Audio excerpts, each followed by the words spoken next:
Los contenidos de los programas de opinión emitidos en este canal son responsabilidad de las personas que los expresan.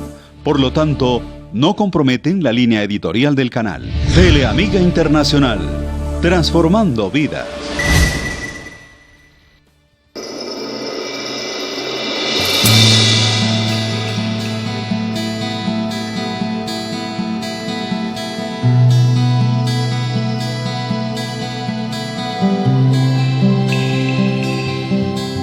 Hola teleamigos, nuevamente con ustedes en este espacio Trotamundos del Evangelio. Siempre hemos traído personajes que en su recorrido han hecho tareas de evangelización. Hoy nos vamos a elevar un poquito en el tema porque vamos a traer a Don Bosco. Se comienza la celebración del 200 años de su nacimiento.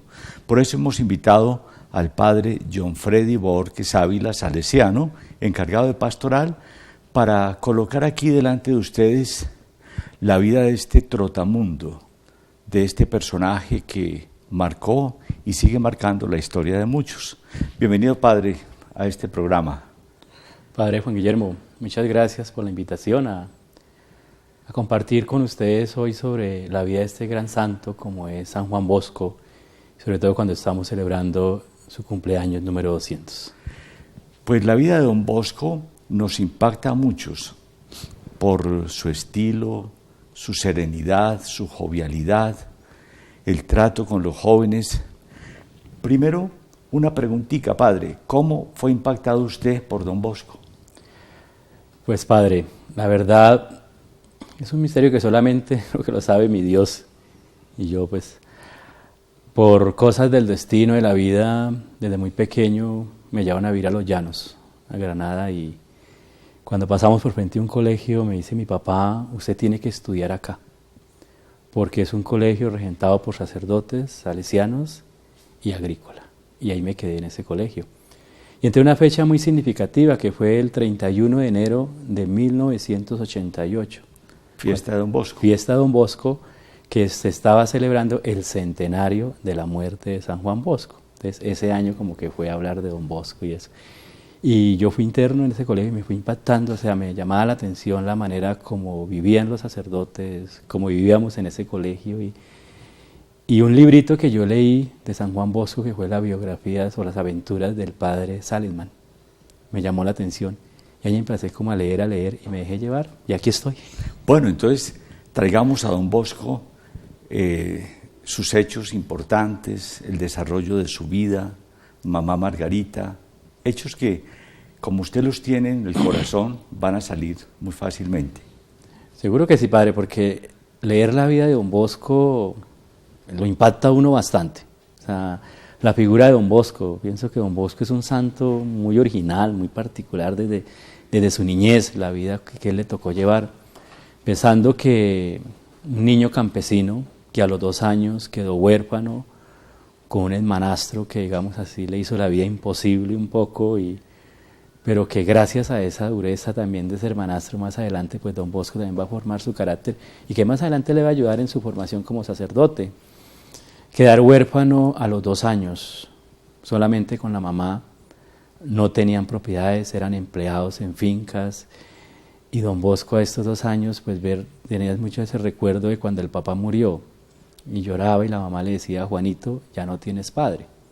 Y él empezó así, fue creciendo, pero siempre con ese deseo de ayudar a los demás, de ayudar a los demás, sobre todo a los muchachos, a sus amigos que tenía ahí, y quería ser sacerdote, pero por ser tan pobre no lo podía, y ahí era donde el hermanastro le decía, no, es que usted no tiene que ser sacerdote, tiene que ponerse a trabajar, a ayudar aquí en el campo, porque todos tenemos que producir.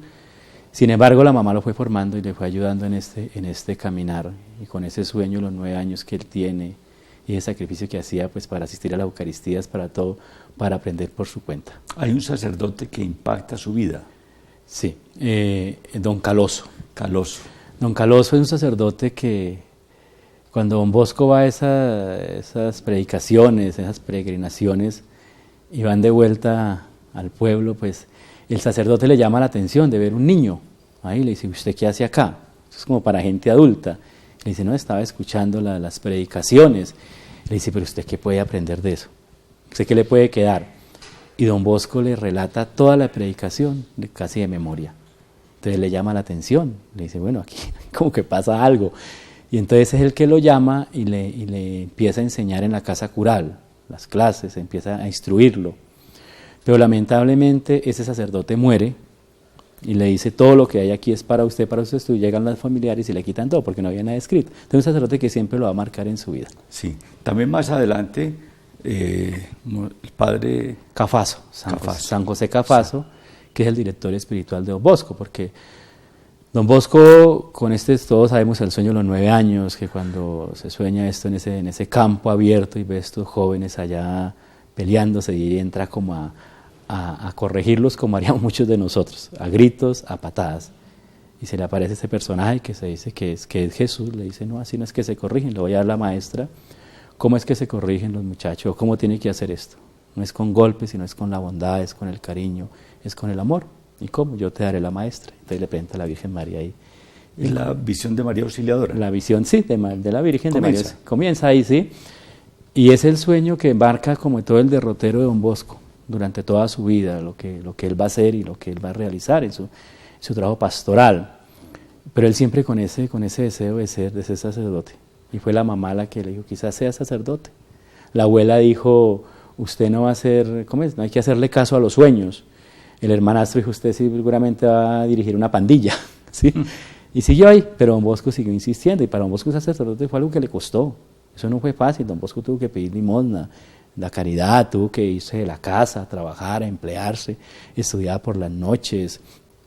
Cuando en el bachillerato, bueno, él aprendió muchos oficios, empleó muchas cosas, de zapatero, de sastre, y fueron quizás los oficios que más adelante le sirvieron para enseñar a sus muchachos. ¿Sí? Entonces él se empleaba ahí. Y ese sacerdote, San José Cafaso, fue el que lo orientó, porque don Bosco se ordenó sacerdote, y bueno, ¿pero qué hago? Quiso ser misionero, diocesano no, entonces este sacerdote fue el que lo fue orientando pues, para cómo fuera enrumbando su vida. Estamos hablando de una ubicación geográfica en Turín. Sí. Y las condiciones son, pues, no son como las de hoy. No. No hay luz eléctrica, no hay alcantarillados. O sea, las condiciones son precarias.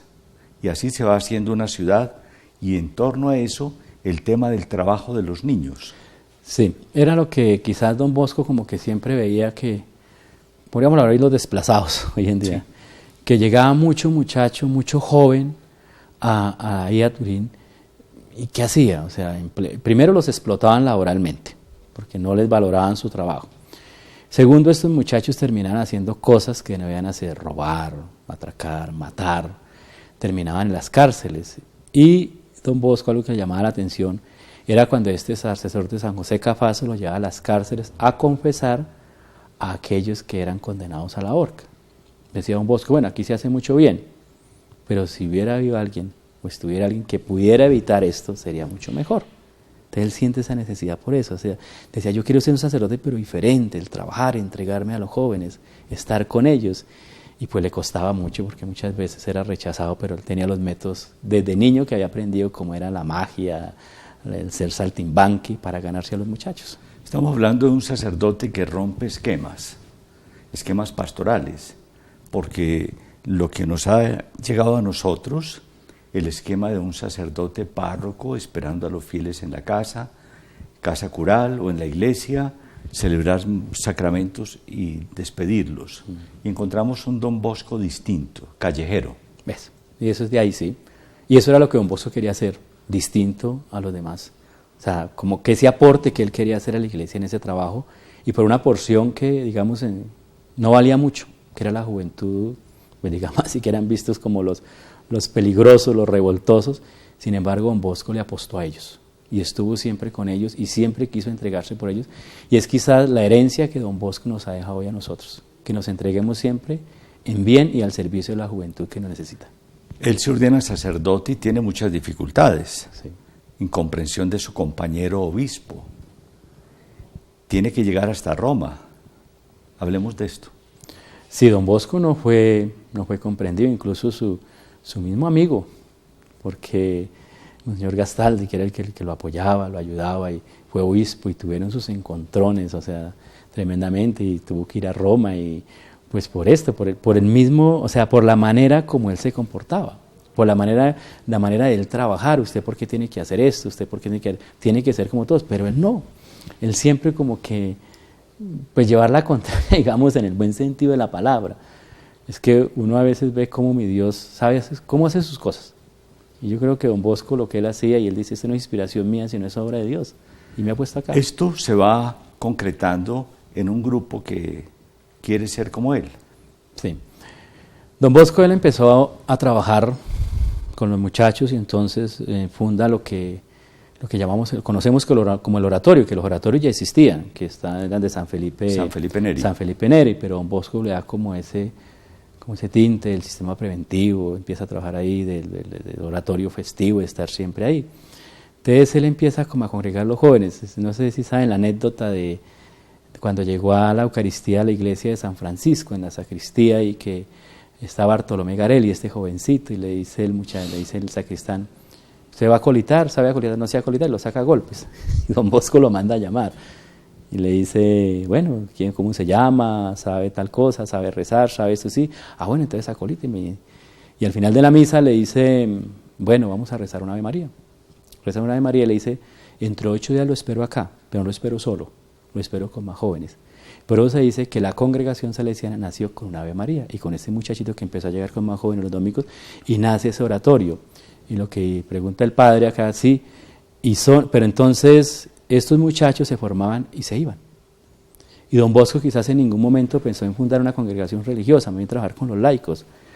Pero alguien le dice, no, tiene que buscar la manera de que se queden con usted.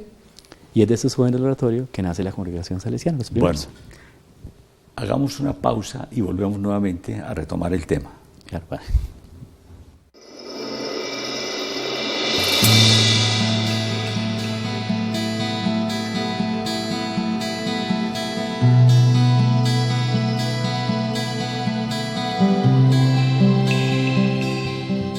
Es hermosísimo conocer estas historias de la vida de un trotamundo como don Bosco.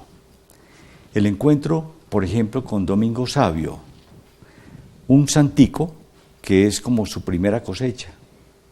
Háblenos un poco de esto. Santo Domingo Savio, sí, y creo que es una figura que a veces nosotros los salesianos no hemos dado a conocer, y que es una figura, o sea, es una figura de santidad juvenil.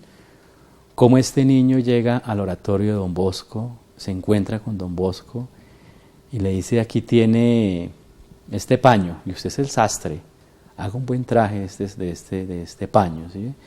Y don Bosco empieza a formarlo, empieza a, digamos así, a trabajarle, pero formar esa santidad no como por allá, agarrar quién sabe, como de cosas lejanas, sino formarlo santo a partir de lo cotidiano. Domingo Savio llegó a hacer grandes penitencias en el oratorio, aguantar hambre, sacrificio. Dice don Bosco, no, en eso consiste la santidad, ame la Eucaristía, pero sobre todo cumpla con sus deberes y esté siempre alegre, porque usted quiere ser santo, ¿sí? Pero Domingo Savio siempre impactó en el oratorio, y gracias a ese trabajo en el oratorio y todo, pues llegó a ser santo, y don Bosco pues lo estuvo siempre acompañando ahí, formándolo, y pues entregó la vida muy joven, pero Domingo Savio, y a veces vemos la figura de Domingo Savio como muy, digamos así, como muy sumisa, y Domingo Savio tenía autoridad, porque Domingo Savio le hablaba incluso, digamos, a las personas fuertes, indisciplinadas, a sus compañeros, y estos le hacían caso. Entonces no es que no era cualquier personaje que pasaba desapercibido en el oratorio. Estos son signos precisamente de la calidad de lo que se está gestando. Otro niño que tuvo ese encuentro así muy pasajero fue Luis Bariara. Ah, Luis Bariara. Pero antes los salesianos ya se constituyen como sociedad y empiezan a abrirse al mundo. Y los primeros de América vienen a Argentina. Sí. Se rompe el caparazón y se abren al mundo. Sí, Luis Bariara fue este niño que llegó también al oratorio y le dice a don Bosco que él no tiene vocación. Y le dice, fue al papá el que le dijo, no tiene vocación, tranquilo que María Auxiliadora le da la vocación a usted. Luis Bariara vio a don Bosco que pasaba en el carruaje y él siempre dice, yo cuando lo vi un santo. y por cosas del destino, de la vida, bueno, el llamado que Dios le hizo, entrar al oratorio, allá al seminario como salesiano, y entre muchos salesianos, misioneros que venían aquí a América, él le pone un papelito a la Virgen ahí en el bracito, que esa imagen está en Agua de Dios, donde la hermana dice, yo quiero ir a Colombia, y es escogido por don Miguel Uña, ¿sí? Pero sí, la primera expedición que salió fue la de América, comandada por este primer obispo salesiano Juan Calviero, y en 1890 llegan los salesianos aquí a Colombia. Este año estamos celebrando 125 años de estar aquí en Colombia. Qué maravilla, porque ha sido una tarea titánica y ha sido también de animación de la vida cristiana y la santidad. Uno de esos ejemplos es Luis Bariara. Sí, Luis Bariara que llegó a Agua de Dios, pues con este padre Miguel Uña, que ya estaba allí, a trabajar en una misión muy difícil, que son los leprocomios, estaban los leprosos, y él empieza, o sea, ni siquiera sabía español, no sabía música, muchas cosas lo aprendió aquí en Colombia, y en este trabajo, cuando se ordena sacerdote aquí en Colombia, estuvo aquí en Fontibón, cuando los salesianos teníamos el noviciado ahí, incluso Luis Bariara saliendo de Agua de Dios contra su voluntad, porque él no quería salir en ningún momento de allí. Y en su trabajo pastoral como sacerdote, entonces empieza a las confesiones, a escuchar que muchas de estas jovencitas que estaban ahí querían ser religiosas. Y funda esta congregación religiosa femenina de leprosas o familiares de leprosas, que son las hijas de los Sagrados Corazones de Jesús y de María, y que es el primer grupo reconocido como que forma parte de la familia salesiana. Porque ya estaban entonces las salesianas. Claro. Nacidas también allá Es que las salesianas son fundadas por don Bosco, las hijas de María Auxiliadora. En compañía de María Mazzarello. De María Mazzarello, sí.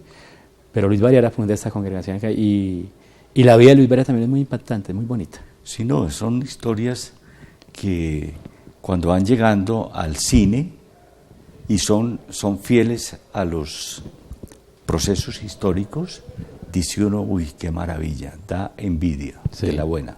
Sí, eso sí. Sí. Que uno dice esa fortaleza y esa perseverancia y esa fidelidad a pesar de todos los obstáculos. Entonces los salesianos se van ubicando en Bogotá y en distintas ciudades. Sí, los salesianos llegamos acá a Bogotá en febrero de 1890, pedidos por el gobierno, o sea, sobre todo para la formación técnica de los muchachos, pero dice la historia y que llegamos aquí a Colombia, llegar ese primer grupo de salesianos aquí a Colombia, y nadie los estaba esperando, ninguno. Ahí venía un sacerdote jesuita en el barco con ellos y los hospedó un largo tiempo en el Colegio de San Bartolomé. Por eso, pues este año que estamos celebrando 200 años, paseamos ese cuadro por todas las casas, pero lo tienen los jesuitas, porque los salesianos se lo regalaron a ellos en muestra de agradecimiento por la acogida que le dieron. Es el primer cuadro de don Bosco que llegó aquí a Colombia, por eso es muy significativo, sí. En muchas partes se han estado viendo programas de festivales de danza, música, magia, que los distintos colegios salesianos están haciendo visible precisamente esta celebración. Sí, sí, de los 200 años. De los 200 sí. años. Esta celebración, padre, la iniciamos hace 3 años. Don Pascual Chávez, cuando estaba frente a la urna, el anterior rector mayor estaba frente a la urna de don Bosco, dijo, yo quiero que las reliquias de don Bosco paseen toda la congregación, todo el mundo donde estamos, y estén allá, y termine ese gran recorrido con la celebración del Bicentenario con este año. Y sí, este año nos hemos tomado, digamos así, las diferentes ciudades con esa muestra artística, el teatro, la música, tantas cosas que eran tan fundamentales en la parte educativa de don Bosco. Eso es parte muy importante. Padre, el tiempo en televisión. Hacemos nuevamente una pausa y volvemos.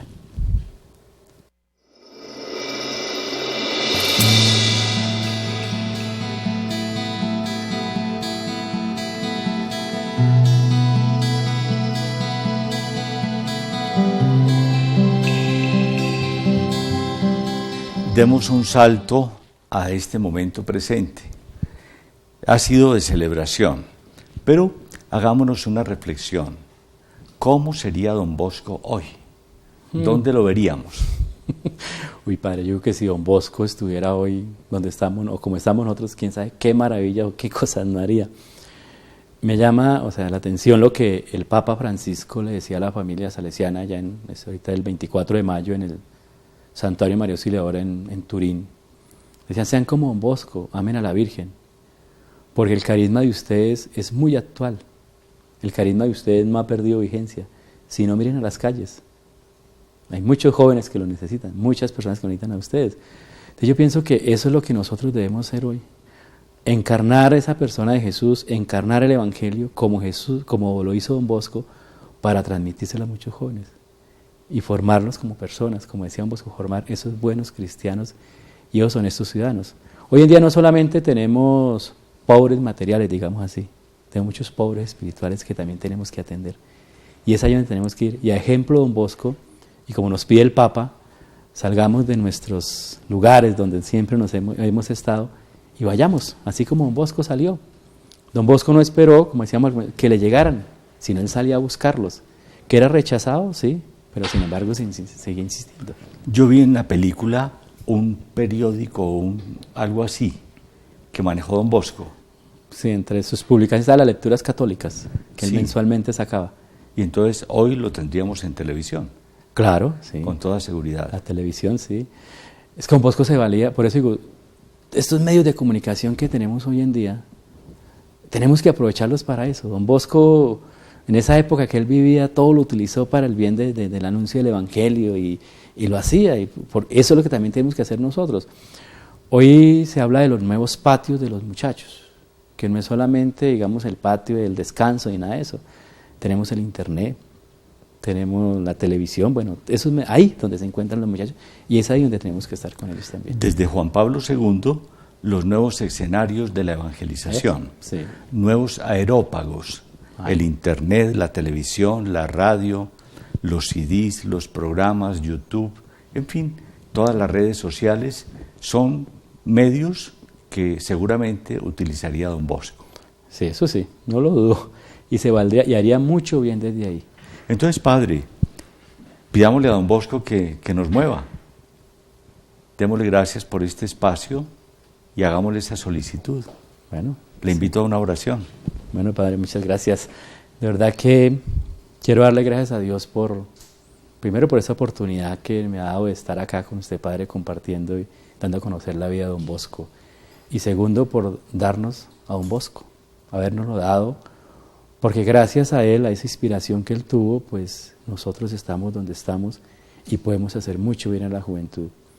Y pedirle que así como él fue fiel a ese llamado que el Señor le hizo, también nosotros lo seamos, porque dificultades tenemos, problemas tenemos, pero tenemos el mejor aliado, como él nos lo demuestra, que es Jesús y la Santísima Virgen María, para que de verdad en el lugar donde estamos y con los jóvenes que tenemos, podamos hacer realidad ese ideal que él siempre tuvo, el formar buenos cristianos y honestos ciudadanos. Y santos para el cielo. Y santos para el cielo, Padre. María Auxiliadora, interceda por nosotros. Amén. Amén.